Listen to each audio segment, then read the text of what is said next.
नमस्कार, मैं रोहन भिंडे। सोच रहा हूँ कि सिर को पत्थर से पटकूं या पत्थर को सिर पर। कल रात खबर आई कि लद्दाख में गलवान घाटी में हुई हिंसक झड़प में कम से कम 20 भारतीय जवानों ने देश के लिए जान गंवाई। भारतीय सेना के इलाकों में मौजूद सूत्र समाचार एजेंसी AFP ने बताया कि घटना में गोलियां नहीं चली, लेकिन हिंसक शारीरिक झड़पों के दौरान हुई और सैन्य कई घंटे तक सोमवार को आधी रात तक इस चली झड़प के दौरान एक दूसरे को घूंसे मारकर और पत्थर फेंककर लड़ते रहे तथा चीनी सैनिकों ने कथित रूप से रॉड और कील लगे क्लबों का भी इस्तेमाल किया।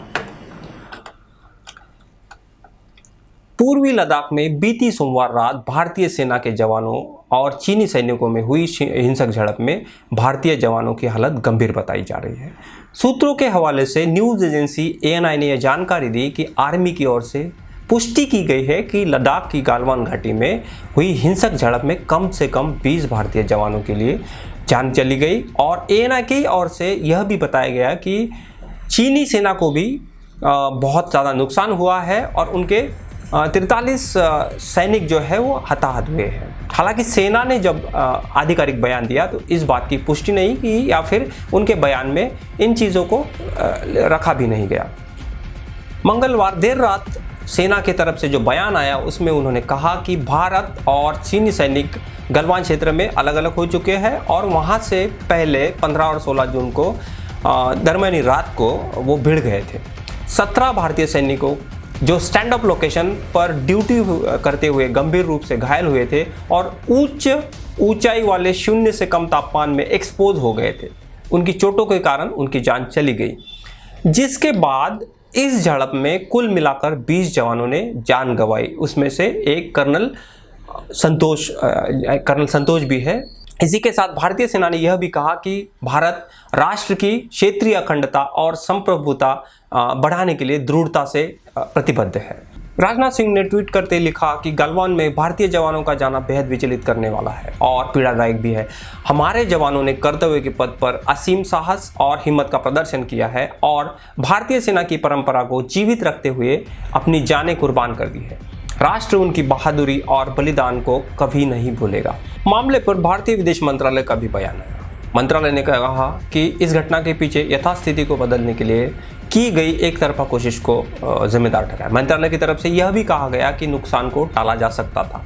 मंत्रालय के प्रवक्ता अनुराग श्रीवास्तव ने कहा कि तनाव घटाने के लिए बातचीत हो रही है। झड़पों से दोनों पक्षों का नुकसान हुआ है और उन्होंने कहा कि चीन ने आपसी सहमति का सम्मान नहीं किया। हम शांति के लिए प्रतिबद्ध हैं, लेकिन संप्रभुता बनाए रखेंगे। उन्होंने यह भी कहा कि पूर्व में शीर्ष स्तर पर जो सहमति बनी थी, अगर चीनी पक्ष ने गंभीरता से उसका पालन किया होता तो दोनों पक्षों में जो हताहत हुई उसे बचा जा सकता था। खबर की पुष्टि की जाने के बाद तुरंत देश के सर्वोच्च राजनीतिक नेतृत्व तथा सेना प्रमुख ने कल देर रात बैठक की। प्रधानमंत्री नरेंद्र मोदी, गृह मंत्री अमित शाह, राजनाथ सिंह, विदेश मंत्री एस जयशंकर, निर्मला सीतारमण तथा थल सेना प्रमुख जनरल MM नरवणे के बीच देर रात 10 बजे मुलाकात हुई। वास्तविक नियंत्रण रेखा LAC पर पिछले 5 दशकों में बने गंभीरतम हालात पर जबानी कार्रवाई पर विचार करने के लिए मंगलवार को की गई बैठकों में यह बैठक अंतिम थी। इसी के साथ राहुल गांधी ने शहीद हुए जवानों को श्रद्धांजलि देते हुए ट्वीट किया। उन्होंने कहा कि मैं शब्दों में बयान नहीं कर सकता कि मैं कितना दुखी हूँ। सारे जवानों के परिवारों के प्रति मेरी संवेदना है। लेकिन उसी के साथ उन्होंने एक सवाल उठाया कि देश के प्रधानमंत्री कहाँ हैं, वो सामने आए और हमें देश को यथास्थिति अवगत कराए। पूरा देश उनके साथ खड़ा है।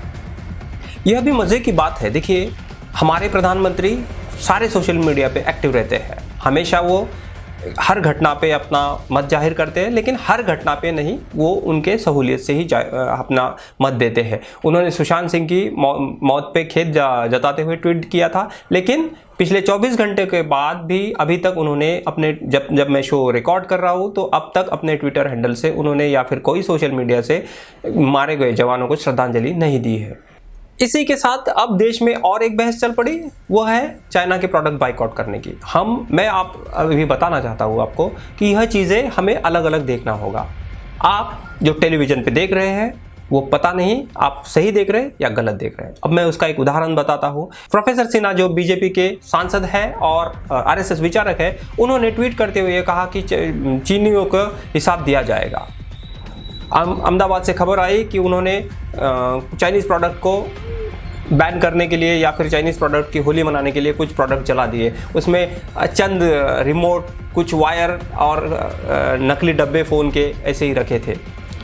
तो इन चीज़ों को हमें देखना पड़ेगा कि हम कितने गंभीर हैं।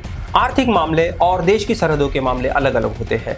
बाइकॉट चाइना जैसा एक मूर्खतापूर्ण बयान या फिर मूर्खतापूर्ण प्रयास सही में हमें सोच विचार करने वाला है। आप कहेंगे कि मैं ऐसे कैसे कह सकता हूँ कि चाइनीज़ प्रोडक्ट का बहिष्कार करना मूर्खतापूर्ण है। तो मैं आपको उदाहरण बताता हूँ। कल आप टेलीविज़न एंकर टेलीविज़न पे जो शो देख रहे थे, वो शो आज तक का हो, रिपब्लिक भारत का हो या फिर और किसी का, रिपब्लिक भारत पे अर्नब गोस्वामी, सॉरी रिपब्लिक भारत नहीं, रिपब्लिक पे अर्नब गोस्वामी शो करते समय एक ऊपर लिख रहे थे गेट आउट चाइना, और उनका स्पॉन्सर था वीवो। वीवो कहाँ की कंपनी है? वह है चाइना की। मतलब क्या हुआ कि हम जो आपके टेलीविज़न एंकर या फिर टीवी आपको जो बता रहा है, वो सिर्फ आपको भड़काने के लिए बता रहा है। इकोनॉमिक पॉलिसी और फॉरेन पॉलिसी या फिर हमारे देश की संप्रभुता को एक अलग अलग मेज़ पे रखना पड़ेगा। आप अभी भी इस बात से अगर सहमत नहीं है जो मैं कह रहा हूँ, तो मैं आपको और 2 उदाहरण बताता हूँ। भारत में आज एक फ़ोन लॉन्च हो रहा है, वो कंपनी है ओप्पो। और ओप्पो कौन सी कंपनी है? चाइनीज़। और उसका एडवर्टीजमेंट कौन चला रहा है? आज तक। वही आज तक जो कल से इंडिया टुडे और आज तक जो कल से सेना के जवानों पर शहादत की खबर भी चला रहा है और चिंता भी व्यक्त कर रहा है। मतलब उनकी चिंता जायज़ नहीं है, यह बात हम नहीं कह सकते, लेकिन आर्थिक जो प्लानिंग होता है उसको हमें डिफ़र करना पड़ेगा। दूसरी खबर और देखने लायक है। महाराष्ट्र गवर्नमेंट ने कल चाइनीज़ कंपनी से साइन किया। उसी के साथ गुजरात ने भी 25 नए अलग अलग कंपनियों के साथ साइन किया। इसका मतलब क्या हुआ कि इकोनॉमिक फ्रंट पे हमें मजबूत बनने के लिए बहुत लंबा समय जाएगा। इसके लिए हमें वेट करना पड़ेगा। तो जो सामान्य लोगों के से यह बात कही जा रही है कि चाइनीज़ प्रोडक्ट खरीदे मत, चाइनीज़ प्रोडक्ट बैन कीजिए, इन चीज़ों को थोड़ा आप साइड में रख दीजिए। हम यह ज़रूरी चीज़ तो है कि उनको इकोनॉमिकली डाउन किया जा सकता है, लेकिन यह तथ्य नहीं है। मैं आपको तथ्य अगर बताना चाहूँ तो यह बात समझिए। चाइना का इंपोर्ट कितना है इंडिया में आने वाला? सिर्फ 3%। चाइना के इकोनॉमी के 3%। तो यह बताइए कि आप लोग चाइनीज़ प्रोडक्ट 3% बैन भी कर दे तो क्या चाइना पर हम असर डाल सकेंगे? नहीं, लेकिन भारतीय अर्थव्यवस्था पे इसका असर ज़रूर दिखेगा। इसीलिए जब तक हम खुद इकोनॉमिकली रेडी नहीं होते तो ऐसे मीडिया द्वारा चलाए जा रहे प्रोपेगेंडा पर ध्यान मत दीजिए। हाँ, अपने देश के साथ खड़े रहिए। इसी के साथ देखिए, प्रधानमंत्री मोदी जी कितने 56 इंच वाले सेनानी है। वो कहते हैं कि मैं बहुत स्ट्रांग हूँ। उन्होंने ये भी कहा था कि जब पाकिस्तान के साथ कॉन्फ्लिक्ट हुआ तो हमने घर में घुस के मारा। तो अब ये सवाल तो उठे गए ही कि सरकार कहाँ पे है? सरकार क्यों, जिस शी जिनपिंग को हमने झूला पे झुलाया, जिस शी जिनपिंग को हमने बिठा के प्रोग्राम किया, उस शी जिनपिंग के साथ हम अब बात क्यों नहीं कर रहे? मोदी जी ने अभी तक जवानों के लिए अपनी संवेदना क्यों जाहिर नहीं की? क्या मोदी जी को ट्वीट करने के लिए भी समय नहीं मिला? क्या ये सवाल नहीं उठेगा? कल रात जैसे ही खबर आई कि 20 जवान हमारे शहीद हुए, तो उसी समय अजय शुक्ला ने एक ट्वीट किया। अजय शुक्ला वही जो रिटायर्ड कर्नल है और अभी पत्रकारिता करते हैं। वो इस घटना पे पिछले बहुत दिनों से अच्छे से रिपोर्टिंग कर रहे हैं। तो उन्होंने तत्काल एक ट्वीट किया और जो मीडिया की तरफ से ये प्रोपेगेंडा चैनल की तरफ से जो झूठा तंत्र गढ़ा जाता है, उन्होंने लिखा कि 20 जवान शहीद हो गए। इसकी तो खबर अभी एएनआई ने चलाई, लेकिन उसी के साथ एक और चीज़ गढ़ दी है कि चाइना के 43 जवान शहीद हुए या फिर उनको कुछ भारी नुकसान हुआ। तो यह उन्होंने लिखा कि देखिए कैसे हम प्रोपेगेंडा करते हैं। यानी यह बात हुई कि 20 जवानों के बदले 40 जवान, 50 जवान। तो ये मीडिया का तंत्र है, ये ऐसे ही गढ़ेगा। आप इन मीडिया के तंत्रों पर ध्यान मत दीजिए। और सरकार का यह दायित्व बनता है कि सरकार सामने आके हर तथ्य को सामने रखे। पिछले कई दिनों से हम या फिर सारे पत्रकार यह पूछ रहे हैं कि सरकार सामने आके बताए कि एक्चुअल पोजीशन क्या है। सरकार ने वहां तो रिपोर्टिंग पूरा बैन कर दिया है, ना आप लद्दाख LAC पे जा सकते हैं, ना वहां से ग्राउंड जीरो से खबर कर सकते हैं। तो यह तो अभी ऑफिशियली वर्जन होगा, लेकिन फिर भी अंतरिम सोर्सेस जो जानकारी दे रहे थे वो पहले ही बता रहे थे कि परिस्थितियां बहुत ज़्यादा घातक की तरफ जा रही। लेकिन केंद्र सरकार और विदेश मंत्रालय इस पर चुप्पी साधे बैठा और अभी देखिए क्या हुआ, तो 20 जवानों की जान चली गई। हम सही में अवसाद का शिकार हो रहे हैं। हमारे पूरे जहन में किसी इस सोशल मीडिया ने इतना जहर या खून भर दिया है कि हम हर चीज़ को अब एक ही नज़रिए से देख रहे हैं। बीजेपी के जो भी ट्रोल है, जो ट्रोल आर्मी लगाई गई है, वो ट्रोल आर्मी हर अच्छे जर्नलिस्ट को देशद्रोही कह के ही संबोधित कर रही है। अजय शुक्ला को बहुत ज़्यादा ट्रोल किया गया, लेकिन ये बात समझिए आप कि उनका पत्रकार का दायित्व ही यह था कि चीज़ें बताए, और अजय शुक्ला ने वही किया जो आज सही हुआ। अजय शुक्ला यही बता रहे थे कि बॉर्डर पे सिचुएशन जो है वो बहुत ख़राब है। नई विश्व व्यवस्था में युद्ध की कूटनीति क्या होनी चाहिए कि दुश्मन के मारो ज़्यादा गिनो कम। लेकिन हम क्या कर रहे हैं, हम चाइना ने बताया ही नहीं कि हमने उनको कोई कैजुअलिटी हुई है, लेकिन हमने इधर इंफॉर्मेशन गढ़ दी सूत्रों के हवाले से कि उनके 40 जवानों को हमने क्षति पहुंचाई है। ये युद्ध नीति नहीं है, ये हम पर खुद पर ही बोझ लेने जैसी चीज़ है, क्योंकि हमें देश के जो ये ट्रोल आर्मी है इनको कुछ मटेरियल देना था, इसीलिए ये तंत्र गढ़ा गया। इसकी कोई आधिकारिक पुष्टि ना सेना ने की है, ना उनके तरफ से हुई है। ये तो अभी तक चुप ही है, उन्होंने कोई जानकारी नहीं दी है। प्रधानमंत्री मोदी जी पर उठते सवालों का बचाव करने के लिए बहुत सारे एंकर भी सामने हैं। राहुल कंवल आई इंडिया टुडे के जो है, उन्होंने लिखा कि यह मोदी जी पर सवाल उठाने जैसा है। मोदी जी पर सवाल नहीं, यह देश की सेना पर सवाल उठाने जैसा है। इतिहास का विद्यार्थी होने के नाते मुझे रेफरेंस की थोड़ी बहुत ज़्यादा चिंता होती है, तो मैं रेफरेंस संभाल के रखता हूँ। आपको मैं कुछ रेफरेंस के लिए वीडियोज़ और बाइट्स दिखाना चाहता हूँ जो 2010 से 2014 के बीच की है। आप देखिए, उन बाइट्स को देखते जाइए तो आप पता चलेगा कि राजनीति कैसे अपने अपने तथ्य गढ़ते हैं, और बाद में उसी राजनीति के सामने आने के बाद उसको काउंटर करते समय कैसे आपको देशद्रोही कहते हैं या फिर पत्रकारों को कटघरे में खड़े करते हैं। चाइना के साथ उनकी इन जो हरकतों के खिलाफ आवाज उठानी चाहिए थी, लाल आंख कर करके चाइना को समझाना चाहिए था। उसके बजाय हिंदुस्तान विदेश मंत्री ने चाइना में जाके बयान दिया कि बीजिंग इतना बढ़िया शहर है, मुझे यहां रहने का मन कर जाता है। डूब मरो मेरे देश की सरकार चलाने वालों, डूब मरो, आपको शर्म आनी चाहिए। 17 जून को चीन की ओर से भारत की सीमा पर फिर अतिक्रमण किया गया है। ये चुमार क्षेत्र जो है लद्दाख के पास का, वहां हुआ है।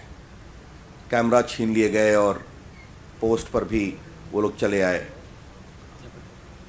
The BJP would like to ask the government of India why this incident was not conveyed to the public earlier, why it was deliberately suppressed। जो अप्रैल 15 की घटना हुई थी दौलत बेग ओल्डी सेक्टर में, 21 दिन चली थी, उसके बाद चीन के प्रधानमंत्री भारत आए थे, कहा गया था सब ठीक है। एक हमारा एप्रीहेंशन है कि क्या एंथोनी साहब की जो चीन यात्रा हुई थी और उसके पहले मेनन साहब जो नेशनल सिक्योरिटी एडवाइज़र हैं, उनकी चीन यात्रा हुई थी, उसकी यात्रा के सहूलियत को बताने के लिए इसे दबाया गया? ये बहुत गंभीर सवाल है, हम इसका उत्तर जानना चाहेंगे। क्योंकि जब एंथोनी साहब गए थे चाइना तो वहाँ के एक बड़े मिलिट्री कमांडर ने बहुत सख्त टिप्पणी की थी, आपको मालूम है। The BJP would like to know, is the government reassessing the level of engagement with China in view of its aggressive posture? जो चीन का एक प्रकार से बहुत ही एग्रेसिव पोस्चरिंग है उसकी, उसके लाइट में भारत की सोच क्या है, ये हम जानना चाहते हैं। And if China is entertaining the misconception or impression that India can be pushed around, then it is a very, very sad day as far as the integrity and sovereignty of India is concerned.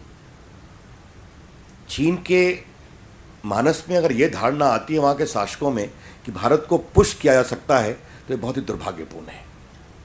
हम चाहेंगे इस पूरे मामले पर भारत सरकार all party meeting बुलाकर चीन के बारे में समग्रता से शेयर करेगी, क्या स्थिति है और भारत सरकार क्या करने जा रही है।